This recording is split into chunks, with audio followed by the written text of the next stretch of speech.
Ensure main power is on. Connect air supply. Open desiccant valves on lids and remove caps from desiccant tubes. Assure the ball valves under the tanks are open. Recirc valves open. Stir material thoroughly as needed using lid mixers. At startup, the machine will slowly circulate the material while it is getting up to the set temperature. After the material has properly warmed and pressures have stabilized, the pump speed will slowly ramp up to the set pump speed.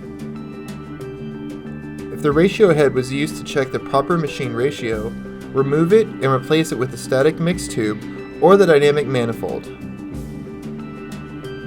Different material systems generally have their own unique handling characteristics.